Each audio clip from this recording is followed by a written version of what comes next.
बारिश कई रोज से जारी थी। अब तो कई इलाकों में पानी भरने लगा था। बेचारे मासूम लोग घरों से पानी निकालते नहीं थक रहे थे, जबकि कई मासूम बच्चे घर और दीवारें गिरने से मौत की घाट उतर चुके थे। जबकि मैं अपने बड़े से घर में किचन में मसरूफ थी। बच्चों ने इस हसीन बारिश को देखते हुए मोबाइल पर हल्की आवाज में गाने चला रखे थे। यूं बारिश की हल्की बूंदें और साथ गाने की मध्यम आवाज ने मेरा मूड वैसे ही खुशगवार कर दिया था। बच्चों की फरमाइश थी कि मैं इनके लिए शाम की चाय के साथ पकोड़े और चिप्स फ्राई करूं। अभी 4 बज रहे थे, मगर बाहर यूं अंधेरा फैला हुआ था जैसे रात हो चुकी हो। मैं बच्चों से बातें करती मुस्कुराती हुई अभी कढ़ाई से पकोड़े निकाल रही थी कि तभी गली से एक शोर सा उठा। मेरा तो वजूद लर्जा था। ये अचानक बाहर क्या हो गया था? अल्लाह खैर करे।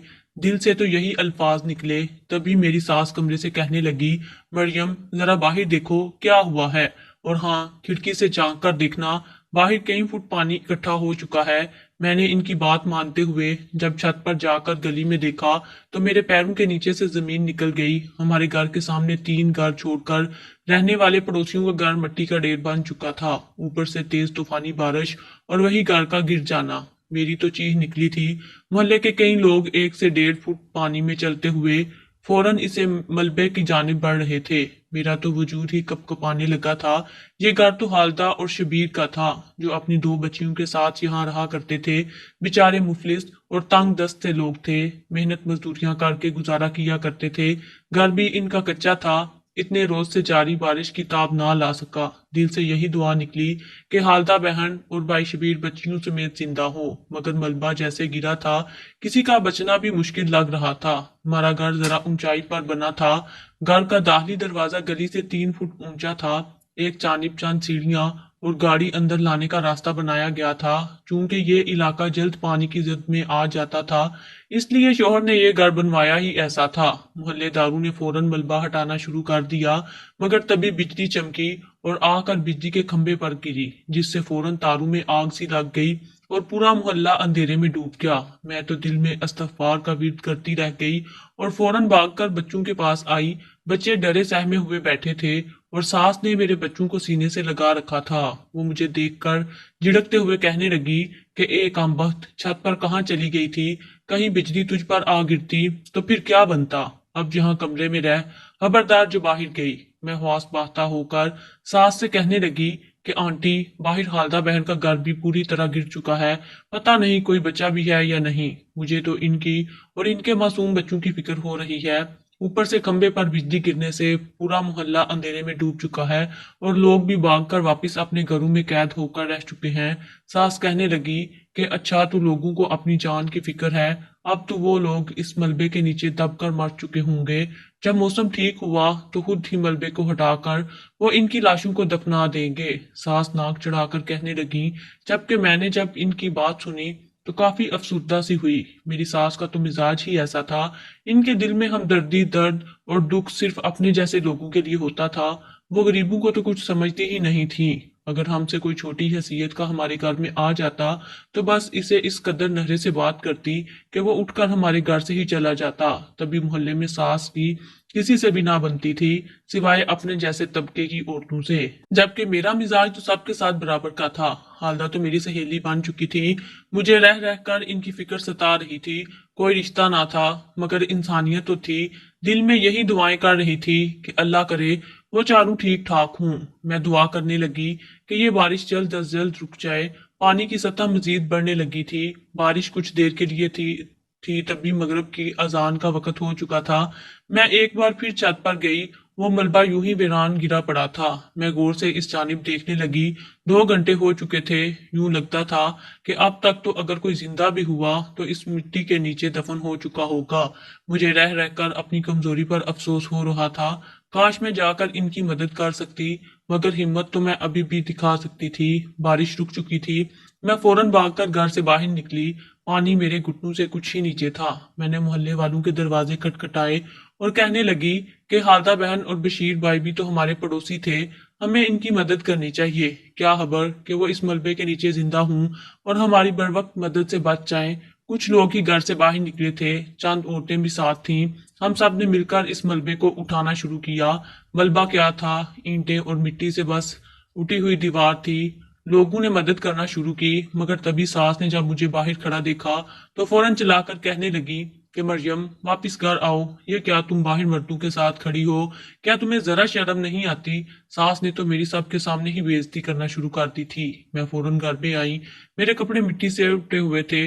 तभी मोहल्लेदारों ने हालदा और बशीर की लाशें निकाल ली। मैंने जब इनका चेहरा देखा तो दिल खून के आंसू रोने लगा। वो दोनों मर चुके थे, जबकि इनकी दोनों बच्चियां अभी भी लापता थीं। लोगों ने जब मिट्टी को हटाया तो कुछ ही देर बाद मलबे के नीचे से इनकी बेटियां भी बरामद हो गईं, जो दोनों एक दूसरे से लिपटी हुई मिट्टी से लथपथ पड़ी थीं। लोगों ने इन्हें बाहर निकालकर एक गिरी हुई दीवार पर लटा दिया। लोग कहने लगे कि ये चारों तो मर चुके हैं। इसी पल एक बार फिर तेज बारिश शुरू हो गई। बारिश की बूंदों के साथ ओले भी बरसने लगे तो लोग भाग कर वापस जाने लगे और कहने लगे अभी तो हमें भी अपनी जान बचानी चाहिए। न जाने हमारे कौन से गुनाह हैं जिसकी वजह से ये बेमौसमी बारिशें हैं। लोगों को अपनी जानों की फिक्र थी। मेरी सास ने भी मुझे घर के अंदर घसीट दिया था। शबीर और हालदा अपनी दोनों बच्चियों समेत यूं ही मलबे पर पड़े थे। लोगों का कहना था जो बारिश रुकी तो इनका नमाजा जनाजा करके दफना देंगे। मैं भी सास की डांट खाकर अंदर आ चुकी थी। बाहर बारिश एक बार फिर तेजी से शुरू हो चुकी थी। मुझे तो खौफ आने लगा था। मेरी सास इस्तगफार की तस्बीह पढ़ते हुए इस मौसम से निजात की दुआ कर रही थी, जबकि मेरे बच्चे तो अब इस मौसम से डरने लगे थे। फौरन गाने बजाने बंद करके कुरान मजीद की तिलावत सुनने लगे। मुझे तो रह रह कर इन बच्चों की फिक्र हो रही थी। अभी रात के खाने का वक्त हुआ तो मैंने रोटियां डाली ताकि बच्चों को वक्त पर खाना खिला सकूं। मेरा शोहर दूसरे मुल्क में रहता था। अक्सर 5-6 माह बाद ही घर में चक्कर लगाया करता। ससुर तो हयात ना थे, जबकि मेरी सास मेरे साथ तब तक ठीक थी जब तक मैं इनके हाँ मिलाती रहती। अगर मैं इनकी मर्जी के खिलाफ कुछ भी करती तो फौरन गुस्सा हो जाया करती। मगर खैर अब तो मैं आदी हो चुकी थी। अभी रात के खाने का वक्त था और बारिश कुछ थमी थी।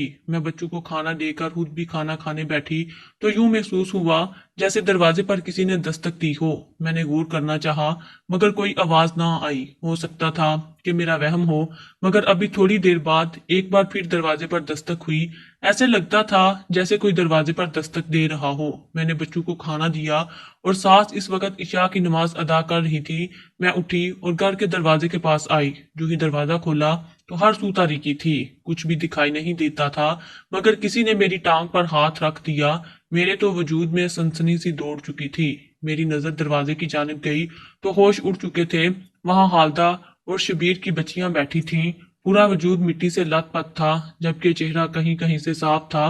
बारिश की बूंदें पूरे वजूद को भिगो चुकी थीं। जगह जगह जख्म भी मौजूद थे। इन बच्चियों को देखकर मेरी आंखों से आंसू निकल आए। मैं इन्हें खुद से लगाकर पूछने लगी कि बच्चियों ठीक तो हो तुम, लोगों को ज्यादा चोट तो नहीं आई।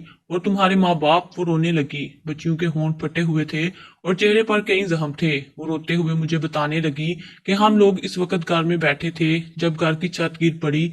इसके बाद जो कुछ हुआ हमें कुछ याद नहीं। मैंने इन बच्चियों को उठाया और अपने घर में ले आई।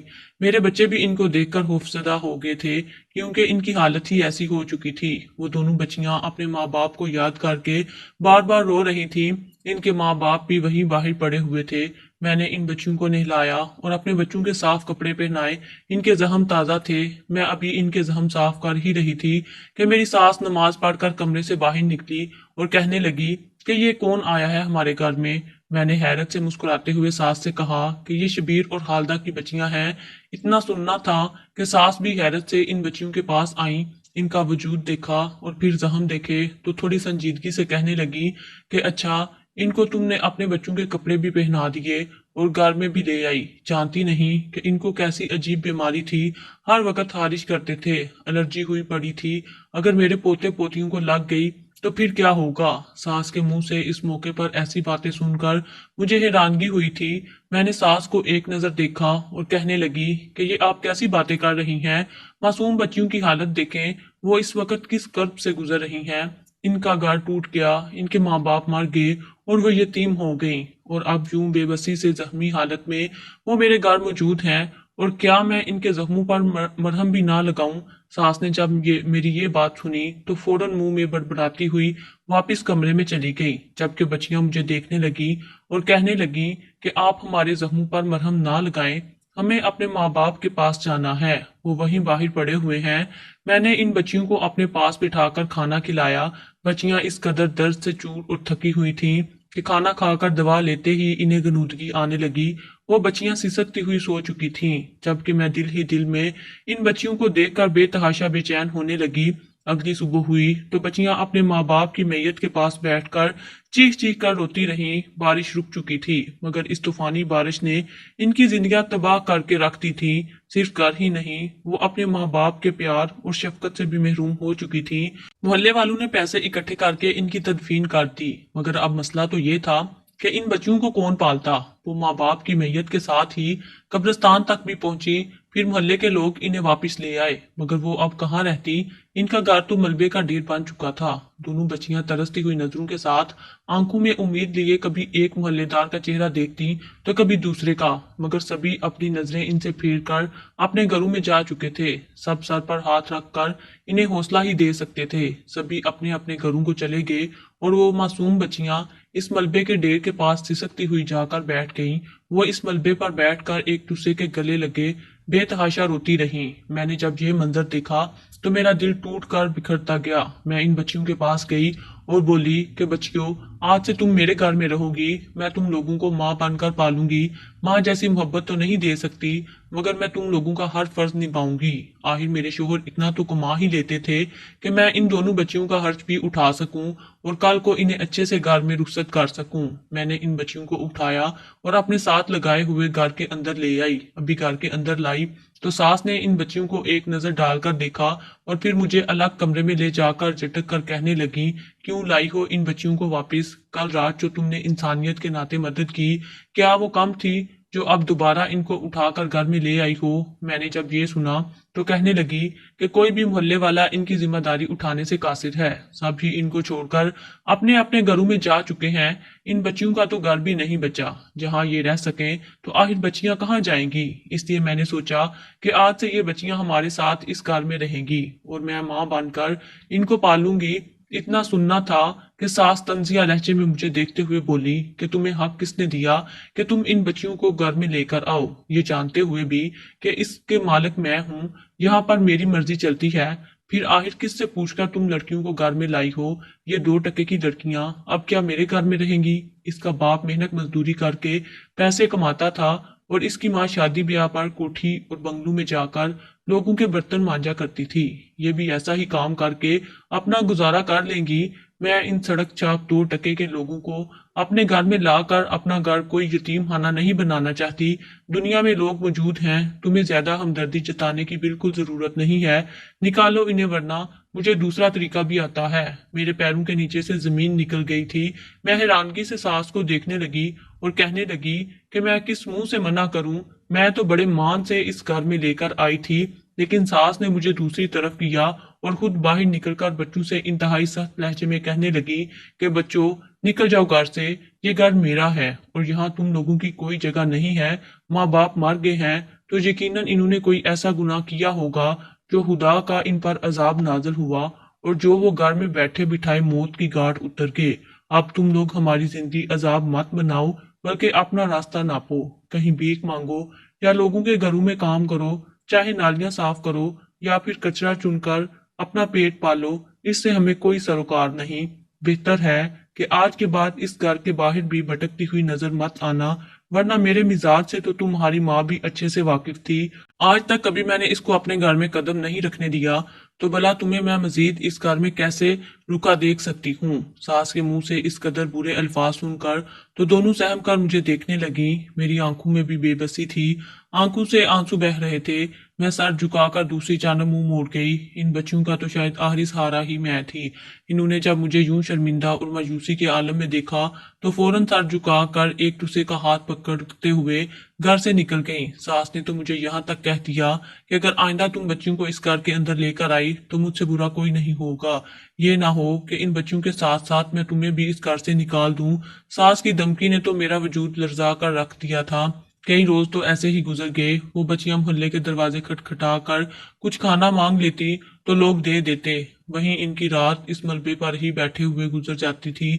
वो रात वहीं गुजारती और फिर लोगों के दरवाजे खटखटा कर खाना मांगने लगती। इसके बाद वो दोबारा हमारे घर की जानिब नहीं आई थी, मगर मुझे इन पर शदीद तरस आता था। तभी मेरे जहन में एक मंसूबा आया। मैंने खाना बनाना शुरू किया तो इसमें कुछ हिस्सा इन बच्चियों का भी रख देती। सास नमाज पढ़ने के लिए जाती तो फौरन खाना शापर में डालकर बच्चियों को दे आती। रोजाना यही अमल मैं करती रहती। मुझे मुतमिन देखकर सास को दाल में कुछ काला जरूर नजर आने लगा था। एक रोज जब मैं बच्चियों को खाना दे रही थी तो सास ने देख लिया। मैंने जब सास को अपने पीछे खड़ा देखा तो मेरे रोंगटे खड़े हो गए। सास मुस्कुराकर कहने लगी कि मुझे तुमसे यही उम्मीद थी। तुम बेशक अच्छे हिलाक की मालिक हो। इन बच्चियों को घर बुलाओ और आराम से घर में कुर्सी पर बिठाकर खाना खिलाओ। सास का ये बदला रवैया दिखा तो मैं इनकी चाल समझ ही ना सकी। ये समझी कि शायद सास सचमुच बदल चुकी है। मैंने इन्हें घर के अंदर लाया और प्यार से कहने लगी कि बच्चियों, बड़ी बी को सलाम करो। बच्चियां यूं ही घर के अंदर दाखिल हुई तो सास ने इन्हें बालों से दबोच लिया और घसीटते हुए कमरे में ले जाने लगी। वो बेतहाशा गालियां दे रही थी और कहने लगी कि तुम लोग हट हराम कहीं की, अभी तुम लोगों का बंदोबस्त करती हूँ। ऐसी मार मारूंगी कि दोबारा यहाँ भटकती भी नजर नहीं आओगी। इतना कहकर सास ने इन दोनों को बालों से पकड़कर मारना शुरू कर दिया। मैं दरवाजा खटखटाती रही। बच्चियां चीखती चलाती रहीं, मगर जब सास मार मार कर थक गई तो कमरे से बाहर निकाल दिया। बच्चियां जख्मी हालत में नाक और मुंह से खून बहाती घर से भाग कर बाहर निकल गई। सास मुझसे भी गुस्से से कहने लगी कि दफा हो जाओ, इस घर से जाकर इस मलबे के ढेर पर बैठो। मेरे सब्र का पैमाना लबरेज हो चुका था। मैंने सास को कंधों से पकड़कर झंझोड़ डाला और झिड़क कर बोली कि तुम्हें शर्म नहीं आती? कैसी औरत हो तुम? अगर आज ये घर तुम पर गिर जाए और तुम इस नौबत तक पहुंच जाओ कि तुम्हारे हाथ में एक रुपया भी ना रहे और मोहल्ले वाले तुम्हारे साथ ये सलूक करें, तो तुम पर क्या गुजरेगी? तुम इंतहाई बेहिस, मकार और मगरूर हो। मुझे तो शर्म आती है तुम्हें अपनी सास कहते हुए। इसने जब मुझसे इतना बदतमीजाना लहजा सुना तो तड़प उठी, मगर मैं इसको वहीं छोड़कर बच्चों को साथ लिए हुए घर से बाहर निकल आई। बच्चों को मैंने अपने साथ लिया। वो बच्चियां मलबे के ढेर पर बेहोश पड़ी थी। मैंने बच्चों को इनके पास रुकने का कहा और खुद डॉक्टर को बुलाने के लिए चली गई। डॉक्टर को लाने में मुझे 30 से 35 मिनट लग चुके थे। जब डॉक्टर आया तो बारिश शुरू हो चुकी थी। डॉक्टर ने जब आकर बच्चियों का चेकअप किया तो वो कहने लगा बच्चियां बेहोश हो चुकी हैं, बस इन्हें आप अस्पताल ले आए वरना इनके बचने के चांस बहुत कम हैं। एक बच्ची की टांग में शदीद चोट आई थी जबकि दूसरी का बाजू टूट चुका था। दोनों का अस्पताल में इलाज हुआ। मैंने सारे मामले के बारे में शोहर को भी आगाह कर दिया था। वो अपनी माँ की आदत से वाकिफ था। मुझसे कहने लगा कि मरियम तुम फिक्र मत करो, माँ को वहीं रहने दो। मैं तुम लोगों के लिए एक अलग घर किराए पर ले देता हूँ जहाँ तुम इन बच्चियों के साथ रह सकती हो, जबकि अम्मा अपने पोते पोतियों से बिछड़कर इधर ही रह जाएंगी।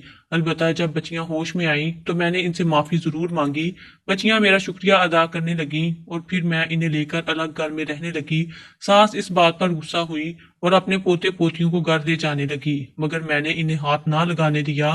कई दिन तक वो अलग अकेले घर में रहीं। जब इन्हें अपनी गलती का एहसास हुआ तो आकर इन बच्चियों से माफी मांगने लगी और बोली हम सब मिलकर एक घर में ही रहेंगे। सास सचमुच बदल चुकी थी। आखिर कौन बगैर अपनों के अकेले रह सकता है। वो हम सबको वापस घर ले गई और इसका रवैया सबके साथ अच्छा हो गया।